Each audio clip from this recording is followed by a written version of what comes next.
అందరూ ఆర్థిక అసమానతలు తగ్గించి ఆరోగ్యంగా ఆనందంగా ఉండడం మన విధానం అని చెప్పి కూడా నేను మీకు తెలియజేస్తున్నా. ఇలాంటివన్నీ మీరు చేయడానికి రాబోయే 10 సంవత్సరాల్లో రాష్ట్ర ఆర్థిక పరిస్థితే కాదు, మనం అనుకున్న విధానాలన్నీ చేసి ఆటో పైలట్లో పెట్టే బాధ్యత మనదని చెప్పి నేను మీకు తెలియజేస్తూ, అలాంటి మహత్తర కార్యక్రమానికి ఈ కడప వేదిక కావడం, చరిత్రలో చిరస్థాయిగా రాసుకోవడానికి మనం అందరం కూడా ఇక్కడ సమావేశమయ్యాం. దీని ద్వారా ప్రపంచంలోనే తెలుగు జాతి నెంబర్ 1 గా ఉండేట్టుగా చేసే బాధ్యత మన అందరిది అని చెప్పి మరొకసారి విజ్ఞప్తి చేస్తున్నా. ఇవన్నీ చేసుకుంటూనే మీరు ఒక్కసారి చరిత్ర కూడా ఒకసారి చూస్తే కొన్ని కీలక అంశాలపై అందరికీ అవగాహన ఉండాలి. రాజకీయ అవినీతిని ప్రజలు పట్టించుకోరని అపోహలున్నాయి, కానీ ఇది నిజం కాదు. అందుకే అవినీతిపై టీడీపీ ఎల్లప్పుడూ పోరాడుతూనే ఉంటుంది. పోరాడాం, మళ్ళీ పోరాడుతూనే ఉంటాం. 4 దశాబ్దాల ప్రయాణంలో అవినీతి పైన రాజీ లేని పోరాటం చేసిన ఏకైక పార్టీ తెలుగుదేశం పార్టీ. ఉమ్మడి రాష్ట్రంలో మీరు ఒకసారి చూస్తే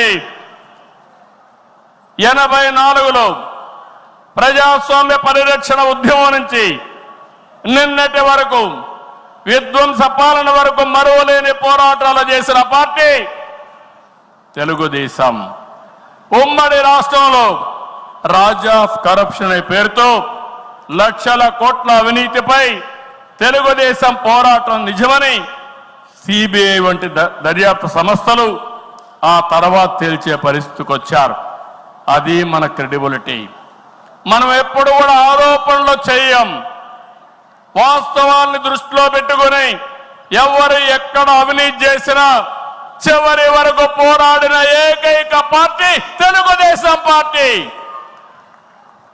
హైదరాబాద్ లో ఔటర్ రింగ్ రోడ్డు కానీ, వ్యాన్పిక్ సిటీ కానీ, హిందూకి ఇచ్చిన భూములు కానీ, లేపాక్షి భూములు కానీ, ఇలాంటివన్నిటిపైన మనం పోరాడాం.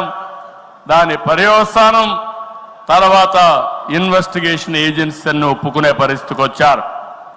ఓబులాపురం ఆక్రమ మైనింగ్ పై మనం చేసిన ఉద్యమం నాడు దేశంలోనే ఒక సంచలనం. ఓబులాపురం అక్రమాలు నిజమని 10 ఏళ్ల తర్వాత కోర్టులు కూడా గుర్తించాయి. నిందితులకు శిక్షలు వేశాయి. మనం చేసిన ప్రతి పోరాట ఫలితం నేడు కళ్ళ ముందర కనపడుస్తుంది. అది తెలుగుదేశం ప్రత్యేకతని మరొక్కసారి విజ్ఞప్తి చేస్తున్నా. గతంలో ప్రభుత్వాలు చేసిన అవినీతి ఒక ఎత్తు అయితే వైసీపీ ప్రభుత్వ అక్రమాలు మరొక ఎత్తు. కూటమి ప్రభుత్వం అధికారంలోకి వచ్చిన తర్వాత విధ్వంస పాలకుల స్కాముల లెక్కలు లెక్క పెడుతున్నాం. ఇన్వెస్టిగేషన్కి ఆర్డర్లు ఇచ్చాం. తప్పకుండా ఒకటే చెప్తున్నా, ఎవరు అవినీతి చేసినా కక్కిచ్చే బాధ్యత ఎన్డీఏ ప్రభుత్వం తీసుకుంటామని మీ అందరికీ విజ్ఞప్తి చేస్తున్నా. అదే మాదిరిగా ఎన్నికల్లో మనల్ని గెలిపించి అవినీతి పాలకుల్ని ప్రజలు తరిమేశారు. అక్రమార్కుల్ని శిక్షించే బాధ్యతలు మనకిచ్చారు. ప్రజా సంపద దోపిడీ చేసిన వారిని, గాడి తప్పిన నాయకుల్ని, అధికారుల్ని ఉపేక్షించే సమస్య లేదు. తప్పు చేసిన వారికి ఆలస్యం కావచ్చేమో కానీ శిక్ష తప్పదని మరొకసారి ఈ సందర్భంగా విజ్ఞప్తి చేస్తున్నా. మనం అధికారం చేపట్టి ఏడాది అయింది. ఏడాది కింద రాష్ట్రంలో సంక్షోభం, ఉద్యమ స్ఫూర్తితో, అద్భుత చైతన్యంతో ప్రజలు పట్టం కట్టారు. ప్రజలు ఇచ్చిన అధికారాన్ని బాధ్యతగా స్వీకరించాం. ప్రతిరోజు ప్రతి గంట ప్రజల కోసమే పనిచేస్తున్నాం. ఒక మంచి ఆలోచనలు మీ అందరితో కలిసి ఈరోజు ఈ కార్యక్రమానికి శ్రీకారం చుట్టాం. అనుభవంతో, ఆలోచనతో, కేంద్ర సహకారంతో కూటమి ప్రభుత్వం బీజేపీ జనసేన సమన్వయంతో ఒక్కొక్క ఇటుక పేర్చుతూ రాష్ట్రాన్ని నిలబడుతున్నాం. 1947లో దేశానికి స్వాతంత్రం వచ్చిన తర్వాత దేశ ప్రజలకు స్వేచ్ఛ వచ్చింది. 2024లో కాంగ్రెస్ పార్టీని చిత్తుగా ఓడించిన తర్వాత ఆంధ్రప్రదేశ్ ప్రజలకి స్వాతంత్రం వచ్చింది, స్వేచ్ఛ వచ్చిందని మరొక్కసారి విజ్ఞప్తి చేస్తున్నా. అయితే ఈరోజు మనం ఒక్క విషయం గుర్తుపెట్టుకోవాలి. ప్రజల్లో అశాంతి పోయింది, ఎవరు ఏం చేస్తారో అని అలజడిపోయింది. కూటమి పాలనతో ప్రజలకు స్వేచ్ఛ వచ్చింది. నేడు ప్రతి ఒక్కరు కూడా భద్రతతో, భరోసాతో బతికే పరిస్థితి వచ్చింది. ఎన్నికల ఫలితాలతో చీకటి తొలగిపోయింది.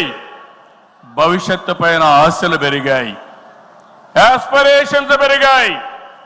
మన కోట్లిచ్చి గెలిపించారు, తిరిగి వారి జీవితాలు బాగు చేస్తామని మన మీద ఆశలు పెట్టుకునే పరిస్థితికి వచ్చారు. అందుకనే మీరు ఒక్కసారి చూస్తే రోడ్లు, మౌలిక సదుపాయాలు, వ్యాపారాలు, పెట్టుబడులు, ఉపాధి, ఉద్యోగాలు, నోటిఫికేషన్తో అనేక కార్యక్రమాలకు శ్రీకారం చుట్టాం. 64 లక్షల మందికి 4,000, 6,000, 10,000, 15,000 రూపాయలు పింఛనిచ్చే ఏకైక రాష్ట్రం భారతదేశంలో ఆంధ్రప్రదేశ్ రాష్ట్రం. ఏటా 33,000 కోట్ల రూపాయలు నేరుగా పేదల సేవలో మొదటి తారీఖున పేదలకు అందించే ఏకైక పార్టీ తెలుగుదేశం.